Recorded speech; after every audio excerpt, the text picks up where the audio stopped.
L'Assemblée générale des Nations unies a lancé sa 73e session à New York. La présidente de cette session, Maria Fernanda Espinosa, est la première femme d'Amérique latine à diriger l'organe le plus universel de l'ONU. Madame Espinosa s'est engagée à promouvoir un monde plus équitable et durable. La semaine prochaine, l'Assemblée entamera son débat général annuel de haut niveau.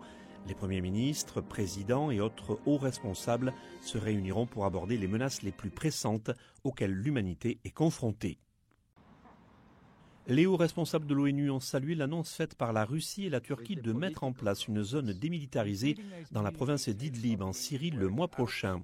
L'ONU a lancé un appel à toutes les parties pour qu'elles soutiennent cette initiative dans l'intérêt de 3 millions de personnes à Idlib, la dernière enclave syrienne contrôlée par les rebelles. L'organisation a aussi appelé à davantage de progrès vers un règlement politique pour le pays où les combats font rage depuis plus de 7 ans.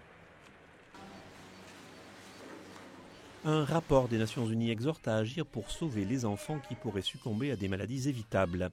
Selon le rapport, plus de 5 millions d'enfants sont morts avant leur 5e anniversaire l'année dernière, principalement en raison de pneumonie, du paludisme et d'autres causes qui auraient pu être traitées si des ressources étaient disponibles pour sauver la vie de ces enfants.